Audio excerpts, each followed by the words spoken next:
Good evening बच्चों। हम लोग वन वर्ड कर रहे थे। वन वर्ड में हमने लास्ट में कुछ कर लिया था 130 तक, तो 120 टू 130 कल हमने शायद कर ली थे। ठीक है, आगे के जो है आज करवा देता हूँ मैं आपको।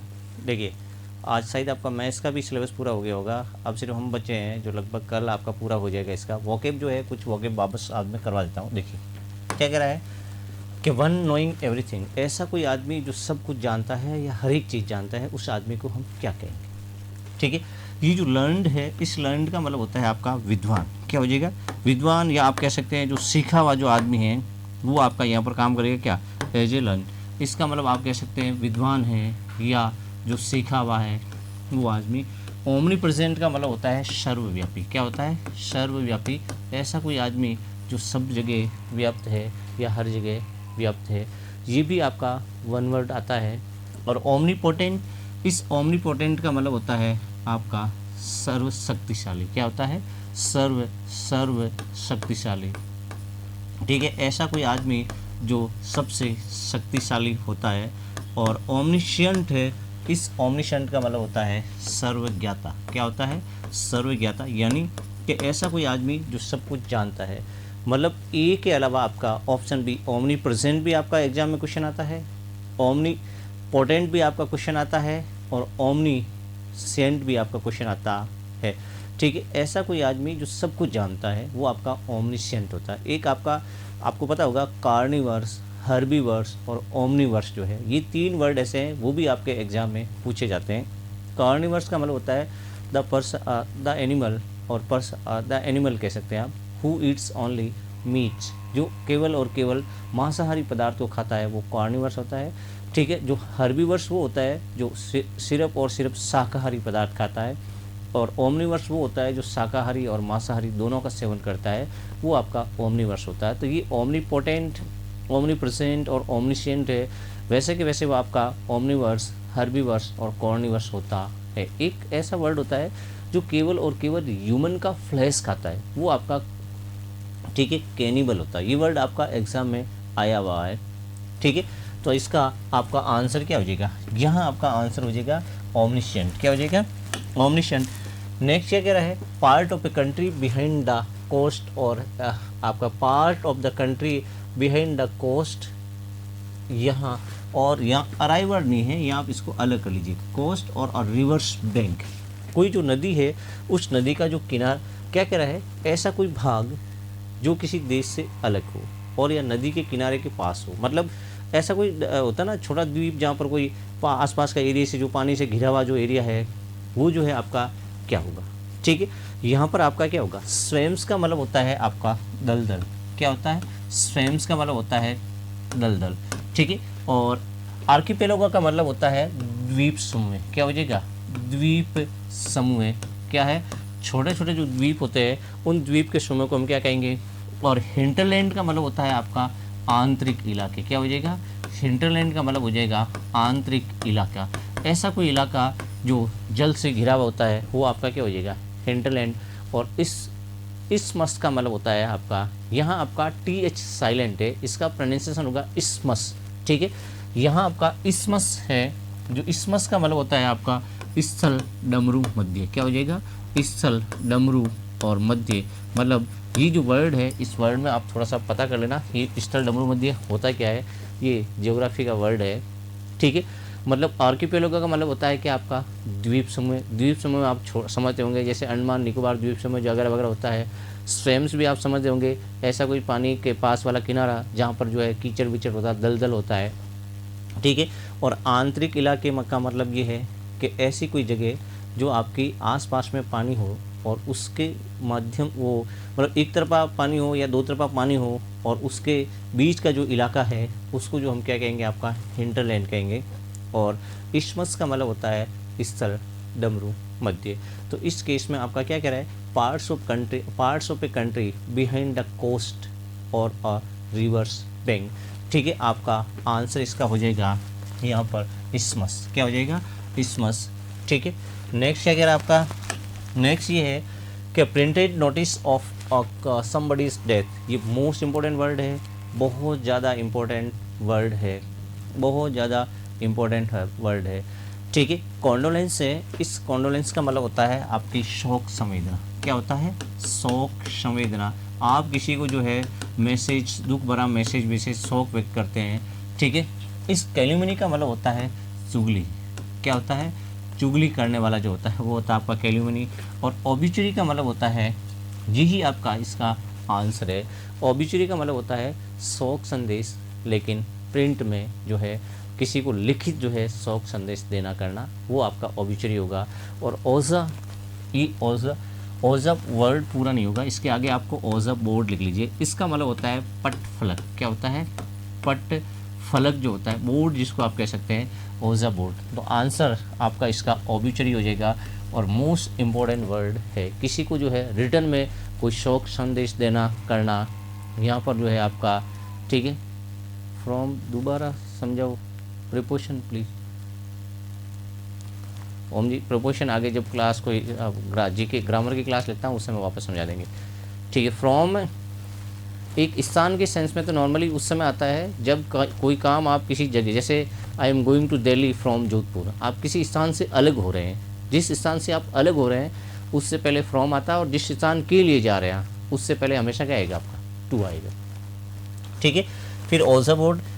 नेक्स्ट क्या कह रहा है? A person who has just started learning, ऐसा कोई आदमी जिसने जो है हाल ही में या तुरंत ही कोई चीज़ सीखना शुरू किया है, ठीक है। वो क्या हो जाएगा?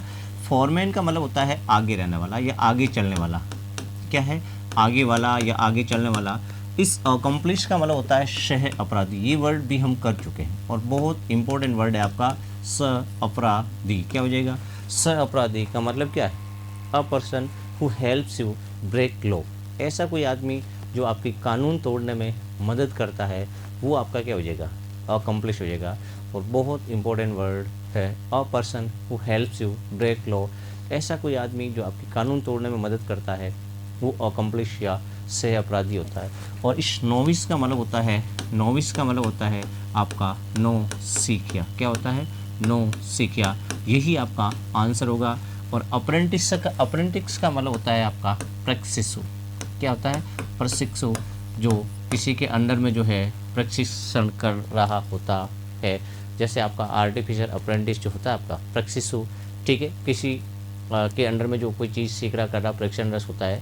नोविस का मतलब होता है नो सीखिया, आंसर आपका जो है यही होगा, ठीक है। हाँ, बिगिनर इसका ओम जी बिल्कुल सिनोनिम हो जाएगा आपका। नेक्स्ट क्या कह रहा है आपका? अ फील्ड और ए पार्ट, ये मोस्ट इंपॉर्टेंट वर्ड है, बहुत ज़्यादा इंपॉर्टेंट वर्ड है और एग्जाम में आपके आया वर्ड है, इसको मोस्ट इंपॉर्टेंट टिक करके आप याद करोगे।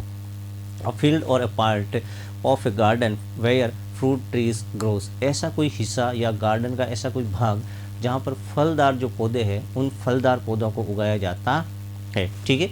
यहाँ पर आपका पार्क है, इस पार्क का मतलब होता है बगीचा, जरूरी नहीं है बगीचे में फलदार पौधे ही हो। नर्सरी का मतलब होता है आपकी छोटी जो पौधशाला होती है जहाँ पर छोटे पौधे उगाए जाते हैं, वो आपकी क्या हो जाएगी? नर्सरी। और यार्ड का मतलब होता है आंगन, घर का जो आंगन होता है उसको हम यार्ड कहते हैं। ऑर्चार्ड का मतलब होता है फलोद्यान, और यही आपका आंसर होगा। क्या हो जाएगा? फलो, आपका जो है इसका मतलब हो जाएगा फलोद्यान, यानी फलों का जो उद्यान होता है वो आपका ऑर्चार्ड हो जाएगा। बहुत इंपॉर्टेंट वर्ड है, ठीक है। आंसर ऐसी कोई जगह जहाँ पर फल पौधों वाले पेड़ पौधों को उगाया जाता है, उस छोटे से बगीचे के हिस्से को हम ऑर्चार्ड कहेंगे। पार्क, नर्सरी, यार्ड का मतलब तो आंगन होता है, नर्सरी मतलब छोटे पौधे जहाँ पर उगाए जाते हैं वो जगह होती है, और पार्क आपका जो है, पार्क का मतलब क्या हो जाएगा? बगीचा, ठीक है। नेक्स्ट क्या कह रहा है आपका? नेक्स्ट है using of a new words, ठीक है। आप किसी सेंटेंस के अंदर जो है नया वर्ड जो यूज़ कर लेते हैं, वो नया वर्ड जो है आप उसको क्या कहेंगे, ठीक है। कॉइनेज है, इस कॉइनेज का मतलब होता है टंकण। क्या होता है? टंकण। और वोकेबुलरी का मतलब होता है क्या? आपका शब्दकोश। क्या होता है? वोकेबुलरी का मतलब हो जाएगा आपका शब्दकोश, ठीक है। और नियोलॉजिज्म का मतलब होता है नव शब्द प्रयोग, यही आपका आंसर हो जाएगा। क्या हो जाएगा आपका? नव शब्द प्रयोग, मतलब नए शब्द का जो है प्रयोग करना। और माल प्रोपिज्म का मतलब क्या होता है? माल प्रोपिज्म का मतलब होता है बिना आवश्यकता कोई शब्द बोल देना, मतलब ऐसा कोई जगह पर शब्द का यूज़ कर लेना जहाँ पर उसकी ज़रूरत नहीं होती है, फिर भी आप उस शब्द को बोल देते हो, मतलब तुक्का मारना, तुकबंदी लगाना, अनुपयुक्त जो है शब्द को बोलना, वो होता है आपका क्या, माल प्रॉस्पेरिटी। आंसर क्या हो जाएगा, नए शब्द का जो है आपका वर्ड का यूज़ करना नियोलॉगिज्म हो जाएगा। क्या हो जाएगा, नियोलॉगिज्म का मतलब होता है नव शब्द का प्रयोग करना। ठीक है, फिर है नेक्स्ट क्या कह रहा है आपका, नेक्स्ट है ये मोस्ट इंपॉर्टेंट वर्ड है, बहुत बहुत बहुत ज़्यादा इंपॉर्टेंट वर्ड है, हालांकि इसको हम पहले कर चुके हैं। क्या कह रहा है, इन डिफरेंस टू प्लेजर और पेन, हमेशा ऐसा कोई आदमी जो सुख और दुख दोनों में हमेशा एक समान रहता है, वो क्या होता है आपका, इस डॉसिलिटी का मतलब होता है विनम्रता। क्या होता है, डॉसिलिटी का मतलब होता है विनम्रता, और स्टोइसिज्म का मतलब होता है भाव शून्यता। क्या होता है, भाव शून्यता, और यही आपका आंसर है। पेशेंस का मतलब होता है धैर्य। क्या होता है, पेशेंस का मतलब होता है धैर्य, और रेटिसेंस का मतलब होता है चुप्पी, मतलब बिल्कुल चुप रहने वाला या बिल्कुल नहीं बोलने वाला। आंसर हो जाएगा आपका क्या, स्टोइसिज्म। क्या हो जाएगा, इन डिफरेंस टू प्लेजर और पेन, ऐसा कोई आदमी जो सुख और दुख दोनों में हमेशा एक समान रहता है, वो आपका स्टोइसिज्म हो जाएगा। बहुत इंपॉर्टेंट वर्ड है, स्टोइसिज्म भी आता है और आपका स्टोइक भी आता है। ठीक है, स्टोइक का मतलब वो जो pleasure, a person who always in difference in pen and pleasure, stoic भी होता है, और आपका जो है भाव शून्यता भी इसका आता है। नेक्स्ट क्या कह रहा है आपका, one who is neither intelligent और नॉर डल, ऐसा कोई आदमी जो नहीं तो इंटेलिजेंट है और नहीं जो है डल है, मतलब नहीं बहुत ज़्यादा होशियार है और नहीं जो है बिल्कुल एक सामान्य जो आपकी आदमी होता है ना, वो जो है आदमी आपका क्या होगा, इस टॉलरेबल का मतलब होता है सहन। देखिए टॉलरेट जो होता है आपका सहन करना, तो इस टॉलरेट से आपका क्या बन जाएगा, सहन करने योग्य। क्या हो जाएगा, सहन करने योग्य। और उसके बाद में कॉमनर का मतलब होता है आपका सामान्य। क्या होता है, सामान्य। ठीक है, सामान्य का मतलब एक सामान्य लेवल का जो आदमी होता है। फिर आपको मीडियोकर, इसका मतलब होता है, यही आपका आंसर हो जाएगा। इसका मतलब होता है एक सामान्य लेवल का आदमी, या एक मतलब साधारण लेवल का या साधारण ज्ञान रखने वाला जो आदमी होता है, वो आपका होता है क्या, मीडियोकर। और यही जो है आपका आंसर होता है। ठीक है, फिर है आपका डिलीजेंट, ये एंटोनिम सिनोनिम के लिहाज से बहुत इंपॉर्टेंट है। इस डिलीजेंट का मतलब क्या हो जाएगा आपका, परिश्रमी। इसका मतलब क्या है, सामान्य आदमी या साधारण जो आदमी होता है उसका आपका बिल्कुल डिलीजेंट एंटोनिम सिनोनिम के लिहाज से बहुत ज़्यादा इंपॉर्टेंट है। इसके सिनोनिम आते हैं आपके हार्ड वर्किंग, लेबोरियस। ठीक है, ये जो इसके सिनोनिम होते हैं। और आपका जो है एंटोनिम भी इसका बहुत पूछा जाता है, लेज़ी आप कह सकते हैं इसका एंटोनिम। ठीक है, और आपका हमने कल वर्ड किया था फ्लेगमेटिक। ठीक है, वो भी जो इसका सिनोनिम हो सकता है, जो सुस्त आप या ढीला ढाला जिसको आप कह सकते हैं। ठीक है, नेक्स्ट क्या कह रहा है आपका, नेक्स्ट है यहाँ पर आपका इक्वल इन रैंक, मेरिट और क्वालिटी। ऐसा कोई आदमी जो आपकी रैंक, मेरिट या क्वालिटी में क्या होता है, बराबर होता है। इस चम का मतलब होता है यार। क्या होता है, यार या आपका दोस्त। कंटेम्प्रेरी, ये भी वन वर्ड बहुत बार आता है, बहुत बार वन वर्ड आता है। कंटेम्प्रेरी का मतलब होता है समकालीन, अ पर्सन। ठीक है, who works at the same time, ऐसा कोई आदमी या राजा जिसने एक साथ में कोई शासन किया है, वो आपका जो है कंटेम्प्रेरी हो जाएगा।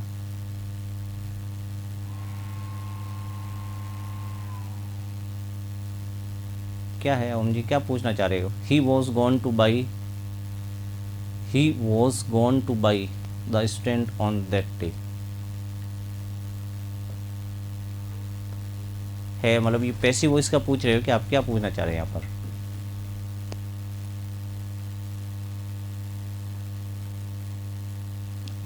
He was gone two by, वैसे इसका हो सकता है ये पैसिव वॉइस, कोई प्रॉब्लम नहीं है। ठीक है, इसका हमने गो के बाद में गॉन टू वाला जो पैसेज है, वैसे का कोई पैटर्न, गोइंग टू का एक पैटर्न करके होता है आपका पैसिव वॉइस में। He was gone two by the stand on that day, हो सकता है पैसिव वॉइस में, कोई प्रॉब्लम नहीं आपकी। ठीक है, गॉन टू, अब गॉन के साथ में इसका गोइंग टू का एक पैटर्न होता है, उस पैटर्न के अकॉर्डिंग आपका जो है पैसेज ये हो सकता है इसमें, वॉइस में कोई प्रॉब्लम नहीं आपकी। ठीक है, नेक्स्ट क्या कह रहा है, देखिए पीयर का मतलब होता है, ये आपका होता है आंसर, यही इसका आंसर है। और पीयर का मतलब होता है आपको जो है हम उम्र के जो साथी होते हैं ना, क्या है, हम उम्र के साथी जो होते हैं वो आपका पीयर। एक आपने सुना होगा ना, आपके एयरफोर्स में ग्रुप डिस्कशन आता है, क्या आता है आपका एयरफोर्स में ग्रुप डिस्कशन आता है। ये जो पीयर ग्रुप जो है होना चाहिए, एक नहीं होना चाहिए, उससे के फ़ायदे क्या है, नुकसान क्या है, ये आपके ग्रुप डिस्कशन आप ये टॉपिक पढ़ा पीयर ग्रुप्स, ठीक है। तो पीयर्स का मतलब होता है साथी, और यही आपका आंसर होता है से, ठीक है। और कलीग जो है, इस कलीग का मतलब होता है सहकर्मी, क्या हो जाएगा, सहकर्मी, मतलब आपके साथ में जो काम करने वाला। अब जो पीयर होता है उसमें कोई सीनियरिटी या जूनियरिटी नहीं होती है, लेकिन कलीग में जो है सीनियर जूनियर आपका हो सकता है। पीयर का मतलब सारे के सारे आपके एक साथ में, जैसे दे रखा ना, रैंक है, मेरिट है, क्वालिटी है, सब की सब जो है आपकी क्या होनी चाहिए, एक होनी चाहिए। ये क्या है, ऑन दैट डे का यूज पास कंटिन्यूस में करते हैं। नहीं, ये ऑन, देखिए नॉर्मली होता क्या है कि जब आपको करेक्ट फॉर्म ऑफ वर्ब भरने के लिए होती है ना, तो उस समय हम ऑन दैट डे का पास कंटिन्यूस में यूज करते हैं। जब आप करेक्ट फॉर्म ऑफ वर्ब भरने की ज़रूरत नहीं होती है, तो बहुत सारे सेंटेंसेज ऐसे होते हैं जो इंग्लिश आइडेंटिफिकेशन के अकॉर्डिंग आप दूसरे टेंस में भी यूज कर सकते हैं, ठीक है। लेकिन करेक्ट फॉर्म ऑफ वर्ब भरने के लिए आपको खाली जगह दे रखी है, तो उस केस में आपका on that day pass continuous में यूज होता है। बाकी ऐसा कोई ज़रूरी नहीं है। मैं सेंटेंस देता हूँ, जैसे I done this on that day, ठीक है, I have done this on that day, ये आपका सेंटेंस इसमें भी सही है, गलत कोई नहीं है। मैं उस दिन ये कर चुका हूँ, तो सेंटेंस गलत आपका ये नहीं है। I have done this on that day भी आपका सेंटेंस सही है। लेकिन करेक्ट फॉर्म ऑफ वर्ब बनने के लिए आए, खाली जगह आपको लिख देने के लिए आ जाए, तो I was doing this on that day आएगा आपका, खाली जगह पढ़ने के लिए। ब्लैंक्स में ये 100% रूल फॉलो करना पड़ेगा। बाकी आप सेंटेंस कोई कह रहे हैं, तो उस सेंटेंस को कहने के लिए जो है, जैसे मैंने आपको दे दिया, I have taken my lunch भी कह सकते हैं, I was taking my lunch भी कह सकते हैं, I will take my lunch भी कह सकते हैं, क्योंकि करेक्ट फॉर्म ऑफ वर्ब बनने के लिए जब तक नहीं दे रखा, तो आप कोई भी यूज़ कर सकते हैं सेंटेंस। ये होती है कम्युनिकेशन इंग्लिश में। लेकिन करेक्ट फॉर्म ऑफ वर्ब भरने के लिए दे दिया, तो ये आपका गलत है, सही नहीं इसका। फिर क्या कह रहा है, next a person who makes and sells ladies hairs, ऐसा कोई आदमी जो लेडीज़ की जो है, महिलाओं की जो टोपियाँ बनाता है और उसको बेचता है, ठीक है। ड्रेपर जो है, इस ड्रेपर का मतलब होता है आपका, क्या हो जाएगा, ड्रेपर है, इस ड्रेपर का मतलब होता है वस्त्र विक्रेता। क्या होता है, वस्त्र विक्रेता, मतलब वस्त्र बेचने का जो काम करता है वो है। टिंकर का मतलब होता है ठठेरा। क्या होता है, ठठेरा का मतलब क्या हो जाएगा, जो बर्तन बेचने का काम करता है, ठीक है। ड्रेपर का मतलब हो जाएगा आपका क्या, ड्रेपर वस्त्र विक्रेता। टिंकर का मतलब होता है ठठेरा, बर्तन बेचने का जो काम करता है। मिलिनर का मतलब होता है, यही आपका आंसर है, टोपी विक्रेता, मतलब जो महिलाओं के लिए टोपी बनाता है और बेचता है, उसके लिए आपका वर्ड क्या आएगा, मिलिनर। और फेरियर का मतलब होता है, इसका मतलब होता है नाल साज। नाल साज का मतलब जो वो होता है, जो घोड़े के पैर की जो नाल होती है, घोड़े की पैर की नाल को बनाता है और जो बेचने का काम करता है, वो आपका क्या हो जाएगा, वो आपका फेरियर हो जाएगा। क्या हो जाएगा, फेरियर, ठीक है। आपका यहाँ पर आंसर जो है हो जाएगा इसका मिलिनर। क्या हो जाएगा, मिलिनर। नेक्स्ट क्या कह रहा है, नेक्स्ट ये टू मीट ये आपका जो है to mediator between two parties in a dispute. जो कोई पार्टी जो होती है उसके बीच में जो डिस्प्यूट हो जाता है, उस बीच में जो डिस्प्यूट होता है, उस डिस्प्यूट को जो है हम क्या कहेंगे, ठीक है। डिस्प्यूट को जो सॉल्व करता है उसको हम क्या कहेंगे, देखिए इंटरफियर का मतलब होता है दखल अंदाजी करना। क्या होता है, दखल अंदाजी करना, ठीक है। दखल अंदाजी करना मतलब जो किसी हिस्से में कोई किसी जो जैसे मान लीजिए आप कोई लड़ रहे हैं, कर रहे हैं, झगड़ रहे हैं, शांत करने के लिए आप बीच में दखल अंदाजी कर रहे हैं, तो वो होता है आपका मीडिएटर। और इंटरेक्ट का मतलब होता है, इंटरेक्ट का मतलब होता है परिचय करवाना। क्या होता है, परिचय करवाना। आप कहते हैं ना, मैं जो है उससे अपने आप को मैंने इंटरेक्ट करा दिया। क्या होता है, इंटरेक्ट कराना। और इंटरप्ट का मतलब होता है बाधा पहुंचाना। क्या होता है, बाधा पहुंचाना। इंटरप्ट जो होता है बाधा पहुंचाना, या आप कह सकते हैं आपका बाधक बनना। क्या होता है, बाधक बनना, ठीक है। बाधा, कहते हैं ना, डोंट इंटरप्ट मी, मुझे जो है किसी भी प्रकार की जो है बाधा मत पहुंचाइए या बाधा मत करिए, ठीक है। और जो है आपका इंटरसीड जो है, इस इंटरसीड का मतलब होता है यही जो आपका मतलब मध्यस्थ आप कह सकते हैं, मध्यस्थता जो करने वाला है वो आपका क्या हो जाएगा, इंटरसीड। आंसर आपका इस केस में क्या हो जाएगा, इंटरसीड। ठीक है, to mediate between two parties in a dispute, जिसको आप इंटरसीड या आदरणीय वर्ड भी इसके लिए आप यूज कर सकते हैं। ठीक है, आंसर हो जाएगा क्या, इंटरसीड। इंटरफियर नहीं होता है, इंटरेक्ट भी नहीं होता है। इंटरप्ट का मतलब बाधा पहुंचाना, और इंटरसीड का मतलब होता है जो मध्यस्थता करना या किसी के बीच में जो है समझौता करवा देना आपका। ठीक है, फिर है नेक्स्ट क्या कह रहा है, a thing liable to be easily broken. ये वर्ड आपका मोस्ट इंपॉर्टेंट है। मोस्ट इंपॉर्टेंट का मतलब ये है कि ये कई बार आपका एग्जाम में वर्ड आ चुका है। ठीक है, ब्रेकेबल का मतलब ऐसी कुछ चीज़ जिसको जो आसानी से क्या करती, टूट जाती है। ठीक है, ब्रेकेबल का मतलब होता है टूटने योग्य। क्या होता है, टूटने योग्य। ब्रेक से आपका ब्रेकेबल बना है। और नेक्स्ट जो आपका क्या है, यहाँ पर इस डक्टाइल का मतलब होता है तन्य। क्या होता है, तन्य। जैसे मतलब आप ऐसी कोई चीज़ जिसको तान करके लंबा बनाया जा सकता है। जैसे आपको पता है गोल्ड में जो है ये डक्टाइल की एबिलिटी सबसे ऐसी धातु होती है। ठीक है, 1 ग्राम सोने से लगभग 1 किलोमीटर लंबे के आसपास तार बनाया जा सकता है। तो सर्वाधिक क्षमता जो डक्टाइल की होती है वो है। ब्रिटल का मतलब होता है भंगूर। क्या हो जाएगा, ब्रिटल का मतलब होता है भंगूर, और यही आपका आंसर है। और इस डेलिकेट का मतलब होता है क्या, नाजुक। क्या हो जाएगा, डेलिकेट का मतलब क्या है, नाजुक। और नाजुक आपका ये वर्ड एंटोनिम सिनोनिम के, वन वर्ड के पॉइंट ऑफ व्यू से इंपॉर्टेंट नहीं है, लेकिन एंटोनिम सिनोनिम के पॉइंट ऑफ व्यू से डेलिकेट आपका बहुत ज़्यादा इंपॉर्टेंट वर्ड है।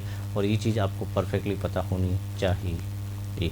ठीक है, नेक्स्ट क्या कह रहा है आपका, नेक्स्ट है the place where bricks are baked. ऐसी कोई जगह जहाँ पर जो है ब्रिक्स, मतलब ये भी मोस्ट इम्पोर्टेंट वर्ड है, और ये वर्ड भी आपका एग्जाम में आ चुका है, बहुत इंपॉर्टेंट वर्ड है। ठीक है, हाँ, फाउंड्री। देखिए, इस फाउंड्री का मतलब होता है a place where bricks are baked. ऐसी कोई जगह जहाँ पर जो है ईंटें पकाई जाती है। इस फाउंड्री का मतलब होता है भट्टी। क्या होता है, भट्टी जो होती है आपकी। ठीक है, और मींट का मतलब होता है, देखिए इसका मतलब टकसाल। क्या होता है, टकसाल भी होता है, और मिंट का मतलब पुदीना भी होता है, लेकिन यहाँ पर आपका पुदीने से कोई सेंस नहीं है, टकसाल होगा।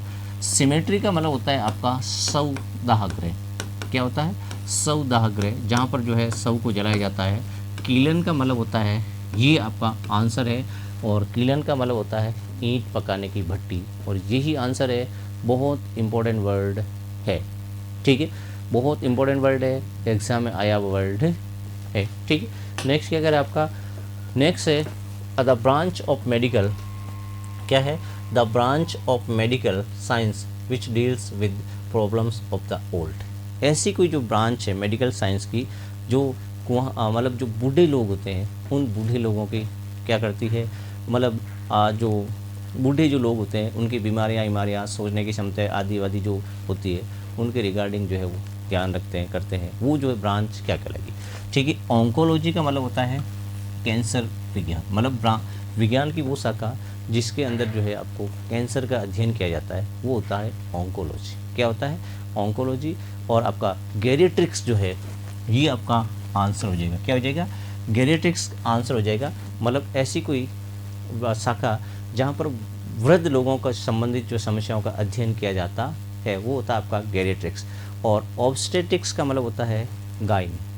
ठीक है, जहाँ प्रसव से संबंधित जो विशेषज्ञ होते हैं, प्रसव से संबंधित जो भी प्रॉब्लम्स होती है, उनका अध्ययन जो होता है आपका ऑब्स्टेट्रिक्स में होता है। और एंडोक्राइनोलॉजी का मतलब होता है अंतःस्रावी ग्रंथियाँ।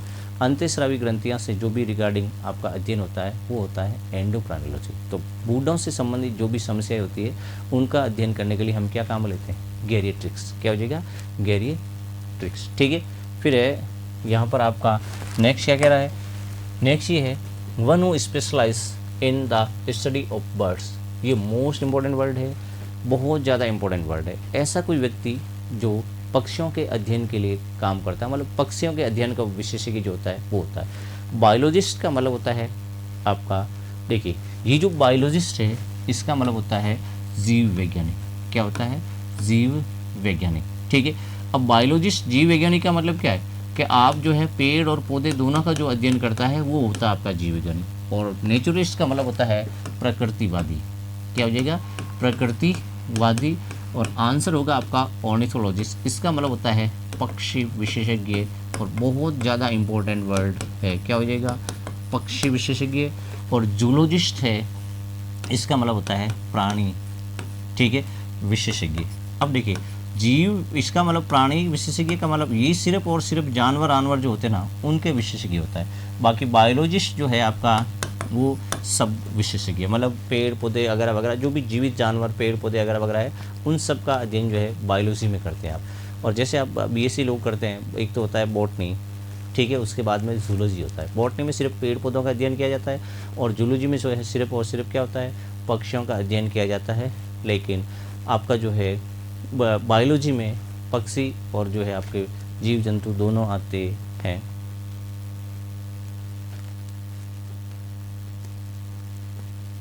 ये कल करवाता हूँ जी, हम जब एडवर्ब करेंगे उस एडवर्ब में करेंगे। नॉर्मली होता क्या है कि ये जो आपकी एडवर्ब ऑफ फ्रीक्वेंसी है, ठीक है, एडवर्ब में हम इसकी पोजीशन करेंगे। एडवर्ब ऑफ फ्रीक्वेंसी सामान्यतः आपकी जो मेन वर्ब और वर्ब के बीच में आती है, ठीक है, मेन वर्ब और वर्ब के बीच में आती है। लेकिन यदि किसी सेंटेंस में मेन वर्ब है ही नहीं, आपकी बी टाइप ऑफ सेंटेंस है, तो ये एडवर्ब ऑफ फ्रीक्वेंसी जो है सब्जेक्ट और बी टाइप ऑफ सेंटेंस में, जैसे वी, ठीक है, आपको usually have, we have usually take, तो वी हैव और टेकन के बीच में आपका ये आएगा। इट यूजुअली इज आएगा, इट इज़ यूजुअली नहीं आएगा आपका, इट यूजुअली इज आएगा, ठीक है। मिस स्पेल्ड वर्ड अभी मैं वीडियो डाल देता हूँ इसको, जो पिछले सालों के आए हुए हैं वो आपको मिस स्पेल्ड वर्ड की वीडियो पहले हमने क्रैश कोर्स में उसको किए थे, वो अभी मिस स्पेल्ड वर्ड आपके इसके क्लास के बाद में डाल देता हूँ मैं आपको। फिर है नेक्स्ट क्या कह रहा है, conjure of choice of food, ऐसा कोई आदमी जो भोजन की चॉइस का बहुत ज़्यादा पारखी होता है। ग्रीडी का मतलब होता है लालची, क्या होता है, ग्रीडी का मतलब होता है आपका लालची, ठीक है। गल्टन का मतलब होता है खाऊ, क्या होता है, खाऊ, खाऊ या पेटू कह सकते हैं, मतलब जो बहुत ज़्यादा रोटियां खाता है, एक साथ में 50-60 रोटी एक रख लेंगे क्षमता जो होती है वो होता है गल्टन, ठीक है। और आपका गवर्नमेंट, और गवर्नमेंट का मतलब क्या हो जाएगा, देखिए गवर्नमेंट का मतलब होता है आपका भोजन का जो है शौकीन, ठीक है। और गवर्नमेंट का मतलब भी सेम ये होता है, लेकिन आपका इसका आंसर क्या हो जाएगा, गवर्नमेंट, क्या हो जाएगा, गवर्नमेंट। देखिए चारों आपके 3 के अलावा जो मिलते जुलते वर्ड है, एक तो ये है कि जो भोजन का शौकीन होता है, मतलब जो खाने का बहुत ज़्यादा शौकीन होता है। एक गवर्नमेंट का मतलब होता है जो भोजन का बहुत ज़्यादा पारखी, मतलब भोजन के टेस्ट वेस्ट का जो है बहुत अच्छा आसानी से पता लगा सकता है कि भोजन अच्छा है कैसा नहीं, स्वादिष्ट है कि नहीं है, वो होता है आपका गवर्नमेंट। और गवर्नमेंट और गल्टन दोनों आपके सिनोनिम है, ये और ये दोनों सिनोनिम है, मतलब जो खाने के बहुत ज़्यादा शौकीन होते हैं। एक तो ये होते हैं जो खाने के शौकीन नहीं होते लेकिन भोजन के बहुत टेस्टी है कि नहीं है, पारखी बहुत अच्छे होते हैं। लेकिन गल्टन और गवर्नमेंट का मतलब होता है जो भोजन का खाने का बहुत ज़्यादा शौकीन होता है कैसा नहीं उसको कुछ भी पता नहीं चलता, लेकिन खुद खाने के बहुत ज़्यादा शौकीन होते हैं, ठीक है। नेक्स्ट आपका क्या हो जाएगा, नेक्स्ट क्या कह रहा है, a person pretending to be somebody he is not, ये कैसा, ऐसा कोई आदमी जो ये हकीकत में ऐसा है नहीं लेकिन नहीं होने है, हकीकत में ऐसा कुछ नहीं होता है लेकिन इतना ज़्यादा पाखंडी या ढोंग करता है कि उसको बहुत कुछ नॉलेज है, मतलब लोगों को बेवकूफ़ बनाने का जो काम करता है वो आदमी क्या होगा, इम्पोस्टर और रोगी। इन इम्पोस्टर का मतलब होता है क्या आपका पाखंडी, क्या होता है पाखंडी, ठीक है। और यहाँ पर आपका लायर का मतलब क्या हो जाएगा, झूठा, क्या हो जाएगा, झूठा। और आपका आंसर या इम्पोस्टर ही होगा। इस रोगी का मतलब भी होता है क्या, पाखंडी, क्या होता है पाखंडी। लेकिन रोगी और इम्पोस्टर में थोड़ा सा फ़र्क है। पाखंडी इम्पोस्टर होता है कि ऐसा कोई आदमी जो अपनी, देखिए वेशभूषा को बदल कर करके जो है बेवकूफ़ बनाने का काम करता है वो। रोगी का मतलब होता है जो बोल चाल या दिखाव के आधार पर जो ढोंग करता है वो होता है। और मैजिशियन का मतलब आपको पता हो जाएगा, मैजिक का मतलब होता है जादू, और मैजिशियन का मतलब क्या हो जाएगा, जादूगर, क्या हो जाएगा, जादूगर। आंसर हो जाएगा आपका इम्पोस्टर, ठीक है। नेक्स्ट क्या कह रहा है, one who Yeats human flesh, ये मोस्ट इंपॉर्टेंट वर्ड है, बहुत ज़्यादा इंपॉर्टेंट वर्ड है और आपको पता होना चाहिए। ऐसा कोई आदमी जो ह्यूमन फ्लैश खाता है, मतलब आदमियों का जो है मांस खाता है। बिस्ट का मतलब होता है जंगली जानवर, क्या होता है, बिस्ट का मतलब होता है जंगली जानवर। सेवेज का हमने किया था, जंगली हमने किया था, सारी वेज जंगली खा गए। कैनिबल आपका इसका आंसर होगा। इसका मतलब होता है नरभक्षी, और कॉर्निवर्स का मतलब होता है सर्वाहारी। ऐसा कोई आदमी जो सब कुछ खा जाता है। सर्वा मतलब शाकाहारी और मांसाहारी दोनों ही होते हैं। सॉरी, आपका सर्वाहारी नहीं होता है, कॉर्निवर्स का मतलब मांसाहारी होता है। क्या होता है? मांसाहारी। ऐसा कोई आदमी जो सिर्फ मांस का सेवन करता है, जैसे शेर है वगैरह वगैरह, वो आपका। ठीक है, नेक्स्ट क्या कह रहा है आपका? नेक्स्ट ये ये भी मोस्ट इम्पोर्टेंट वर्ड, बहुत ज़्यादा इंपॉर्टेंट वर्ड है, बहुत। Allowance due to wife from her husband on separation. Husband और वाइफ के बीच में जो सेपरेशन के बाद में हस्बैंड के द्वारा वाइफ को दी जाने वाली जो अलाउंस या भत्ता है, गुजारा भत्ता जिसको आप बोलते हैं, उसको हम क्या कहेंगे? बेल का मतलब होता है, आपको पता है, इसका मतलब होता है ज़मानत। क्या होता है? ज़मानत। और एलिमोनी हमने किया था, ऑल मनी, गुजारा भत्ता ले देना पड़ा। यही आपका आंसर है। क्या है? एलिमोनी, यही आंसर है, और बहुत इंपॉर्टेंट वर्ड है। इसका मतलब होता है गुजारा भत्ता। क्या हो जाएगा? गुजारा भत्ता। और फिर है डोल, इसका मतलब होता है खैरात। क्या होता है? खैरात। खैरात मतलब एक प्रकार का दान होता है। क्या होता है? दान जो होते हैं, जैसे लगभग ये मुस्लिम्स में बहुत ज़्यादा प्रचलित होता है, हज करने से पहले जो लोग दान करते हैं वो आपका जो है खैरात होता है। ठीक है। और कंपेंसेशन का मतलब होता है आपका, कंपेंसेशन का मतलब होता है अनुग्रह राशि। क्या होता है? अनुग्रह राशि। मतलब गवर्नमेंट जैसे कोई एक्सीडेंट वगैरह वगैरह हो जाता है तो उसके परिवार वालों को जो मदद करती है वो आपका क्या हो जाएगा? उसको हम जो है कंपेंसेशन कहते हैं। ठीक है। नेक्स्ट क्या कह रहा है? Official in charge of museum. जो किसी म्यूज़ियम है, उस जो म्यूज़ियम का एक ऑफिशियल इंचार्ज क्या होगा? ठीक है। डीएन, देखिए डीएन का मतलब होता है विभागाध्यक्ष। वार्डन का मतलब समझते होंगे, क्यूरेटर का मतलब होता है क्यूरेटर, और यही जो इसका आपका आंसर होगा। और सुपरवाइजर का मतलब आपको पता ही है, सुपरविजन करने वाला। ठीक है। सुपरवाइजर का मतलब सुपरवाइजर आप समझ जाएंगे होंगे। वार्डन का मतलब वार्डन। 150 ओम जी, यहाँ साइड ये टाइपिंग में उस टाइपिस्ट की जो है स्लाइड बीच में सीरियल नंबर में कोई गलती की होगी, इसलिए है, बाकी छूटा नहीं है। वर्ड जो है इसके पहले आपका क्या था? ये था, इसके जस्ट बाद में ये है, तो हो सकता है सीरियल नंबर में कोई गड़बड़ होगी आपके यहाँ। ठीक है। फिर क्या कह रहा है? Official in charge of a museum. Museum जो है, उस म्यूजियम का कोई ऑफिशियल इंचार्ज होता है, उसको हम क्या कहेंगे? डीएन। और वार्डन, सुपर आपका क्यूरेटर। डीएन का मतलब विभागाध्यक्ष, वार्डन का मतलब हॉस्टल वार्डन जो होता है वहाँ, और सुपरवाइजर का आप समझते होंगे कोई चीज़ का निरीक्षण करता है, वो होता है। ठीक है। आज हम इतना ही करते हैं। कल शायद पॉसिबल बात मैं आपकी 2 क्लासें लेता हूँ, क्योंकि कल मैथ्स की भी क्लास नहीं होगी और फिजिक्स की भी आपकी क्लास नहीं होगी, तो मैं 2 क्लासें लेता हूँ। ठीक है। 200 तक 1 वर्ड करवाता हूँ, 200 के आपके 1 वर्ड हो जाएंगे। ठीक है। चलिए, थैंक यू।